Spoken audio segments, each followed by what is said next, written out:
melaporkan Nikita itu melakukan pemerasan, namun di akhirnya jaksa menyatakan tidak ada pemerasan. Berarti ada sesuatu yang salah. Pemirsa Cek Kabar Online, apa kabar? Selamat menyaksikan tayangan Cek Kabar Online. Perkembangan proses hukumnya, insya Allah hari Selasa itu adalah tanggapan dari jaksa penuntut umum atas adanya eksepsi yang kami ajukan. Jaksa nanti akan memberikan tanggapan. Tanggapannya seperti apa itu menjadi kewenangan jaksa, nanti akan diserahkan kepada hakim. Majelis hakim pada sidang berikutnya akan membuat keputusan, namanya putusan selah. Jadi hari Selasa besok tanggapan jaksa, Selasa yang akan datang adalah putusan selah, di mana hakim akan memutuskan terhadap eksepsi yang kami ajukan. Itu proses hukumnya seperti itu. Tentang isi tanggapan itu menjadi kewenangan jaksa. Terkait dengan eksepsi kami sudah sampaikan dan teman-teman media juga sudah mendengarkan. Ada beberapa poin-poin penting yang krusial yang harus saya sampaikan terkait pasal 369 ayat 1 KUH Pidana, di mana pasal tersebut ternyata adalah delik aduan dan tidak bisa sembarang orang merubah pasal tanpa adanya sebuah pengaduan dari korban seperti itu. Dari teman-teman media apa yang mau ditanyakan? Itu agendanya tanggapan dari hakim ya Bang? Tanggapan dari jaksa. Tanggapan dari jaksa. Tanggapan dari atas eksepsi yang kemarin ya? Ya, dari eksepsi yang kemarin kami bacakan setebal 120 halaman. Insya Allah hari Selasa tanggal 8 jaksa akan menanggapi hal tersebut. Itu menjadi hak dari jaksa. Sepenuhnya nanti saya serahkan kepada majelis hakim untuk memutuskan terkait dengan adanya eksepsi tersebut. Bang, banyak yang bilang eksepsinya ditolak sebenarnya dalam tahap ini tuh udah ada penolakan atau belum? Atau seperti apa? Ya, tanggapannya dia belum ada. Jadi masih belum ada. Jadi kalau ada yang bilang begitu, berarti mungkin sekolahnya tidak sampai di kampus, jadi mungkin cuma di depan kampus, jadi dia nggak tahu proses hukum seperti apa. Lalu Bang, nantinya setelah ini Abang akan menghadirkan saksi kah Bang di dalam persidangan? Kita lihat aja nanti putusan selanya seperti apa. Kalau putusan selanya menyatakan bahwa perkaranya lanjut, ya nanti yang akan menghadirkan saksi bukan kami, tapi adalah jaksa penuntut umum seperti itu. Kalau misalkan nanti tidak dilanjut, itu dengan syarat apa Bang mungkin? Ya kalau memang ada hal-hal yang menurut hakim bahwa ini adalah delik aduan tapi tidak dilaporkan, bahwa terkait dengan adanya error in subjecto, bahwa korbannya ini sebetulnya PT tapi kok kenapa manusia yang lapor, itu urusannya hakim nanti menilai apakah itu masuk dalam eksepsi atau masuk dalam pokok perkara. Itu biar majelis hakim yang memutuskan. Yang jelas kami sudah memberikan peta terhadap permasalahan ini dalam bentuk eksepsi. Jadi eksepsi kami itu adalah bentuk peta kepada majelis, ada ini persoalan seperti itu. Oke Bang, ini kan juga kita juga kangen kan pas persidangan kemarin sama anaknya, mungkin seperti apa sih Bang? Yang mana? Yang pas kemarin abis pembacaan eksepsi itu kan ada perihal soal anaknya Bang. Oh iya, itu Dan kan seorang ibu pasti kangen lah sama anaknya, itu manusiawi dan itu memang harus terjadi kepada siapa saja. Ibu yang sangat merindukan anaknya yang sudah cukup lama tidak bertemu. Hal-hal yang manusiawi saya pikir nggak perlu kita persoalkan, dan itu disampaikan secara resmi dalam bentuk eksepsi oleh Nikita Mirzani. Seperti itu. Nah itu kenapa dia menuliskan sendiri Bang, maksudnya dituangkan gitu untuk anaknya gitu? Kalau iya, sudah itu disampaikan kepada anaknya, ketiga anak saya yang bernama Laura, Arkanan, Askar, bahwa saya bukan gembong teroris, bukan gembong narkoba, bukan apa, jadi nggak usah takut, saya yakin kebenaran akan terungkap. Itu kalimat yang disampaikan Nikita Mirzani dalam eksepsinya seperti itu. Nah, setiap mengingat anak pasti Nikita selalu menangis. Mungkin maksudnya sampai sejauh ini belum ada komunikasi kan Nikita dengan anaknya Bang gitu? Waduh, saya nggak tahu. Kalau komunikasi pasti ada lah, tapi kan tidak melalui saya. Saya kan bukan yang memprioritaskan hal-hal yang terkait dengan hal-hal di luar hukum. Mungkin ada Kalau nggak salah ada susternya ya, mungkin melalui suster juga saya nggak paham.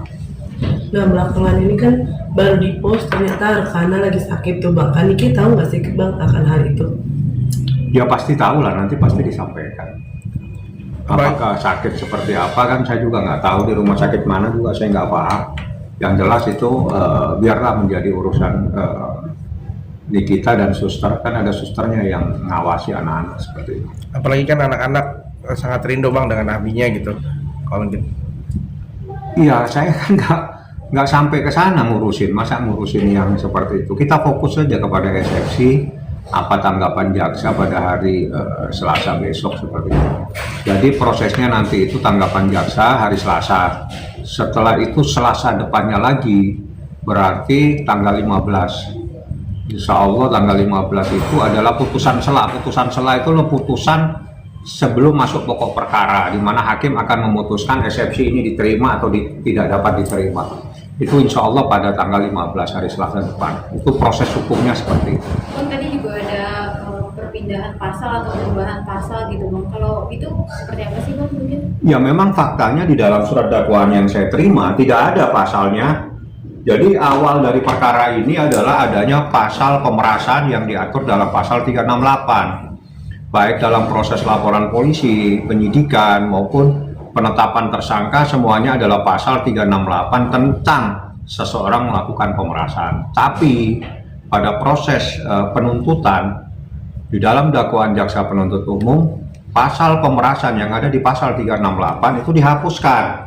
Yang dimunculkan adalah pasal KUHP ya, 369 ayat 1 tentang pencemaran secara lisan atau tertulis yang akan membuka rahasia dan akan menguntungkan diri sendiri. Itu pasalnya seperti itu, dan itulah yang menjadi masalah karena pasal tersebut adalah bukan delik pidana umum tapi delik aduan. Nah kalau delik aduan pasal 369 ayat 2 itu harus ada yang lapor, tidak bisa dirubah seperti itu. Jadi pasal yang dirubah itu adalah pasal dakwaan kedua, yaitu mereka yang melakukan, yang menyuruh melakukan, dan yang turut serta melakukan perbuatan dengan maksud untuk menguntungkan diri sendiri atau orang lain secara melawan hukum dengan ancaman pencemaran baik dengan lisan maupun tulisan, atau dengan ancaman akan membuka rahasia, memaksa seseorang supaya memberikan barang, sesuatu yang seluruhnya atau sebagian kepunyaan orang itu atau orang lain, atau supaya membuat hutang atau menghapuskan piutang. Ini pasal 369 ayat 1 itu unsurnya ini ada di dakwaan kedua, dan pasalnya jelas sebagaimana diatur perbuatan terdakwa sebagaimana diatur dan diancam pidana dalam pasal 369 ayat 1 Kitab Undang-Undang Hukum Pidana junto pasal 55 ayat 1 ke 1 Kitab Undang-Undang Hukum Pidana. Nah, dengan adanya dakwaan yang saya bacakan, maka pasal 368 tentang pemerasan itu dihapuskan oleh jaksa penuntut umum, sehingga pemahaman yang selama ini ada di mana Nikita disangka telah melakukan pemerasan itu dihapus oleh jaksa. Namun Nikita hanya didakwa melakukan pencemaran lisan dan tertulis untuk mendapatkan sesuatu, seperti itulah. Tapi mas prosesnya. Mas sendiri mendesak Maaf gimana tuh Bang?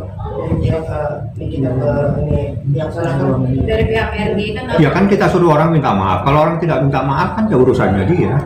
Kita kan tidak bisa. Namanya orang minta maaf itu ya kita hanya minta bahwa ada sesuatu yang salah. Di mana Anda pernah melaporkan Nikita itu melakukan pemerasan. Namun di akhirnya jaksa menyatakan tidak ada pemerasan. Berarti ada sesuatu yang salah dari awal yang Anda lakukan. Jadi wajar kalau kita minta Anda minta maaf karena ini adalah kesalahan Anda. 24 jam. Iya, harus minta maaf. Kalau dia tidak minta maaf kan nanti urusannya kita pikirkan kemudian karena itu kan urusan hukum. tapi nanti bisa dibalikan kembali oleh Nikita Mirzani tentang kesalahan ini. Oh iya, itu urusan proses nanti setelah selesai. Nah, berarti diberi waktu nggak sih Bang permintaan waktu kita 7 kali 24? Iya, udah kita kasih waktu.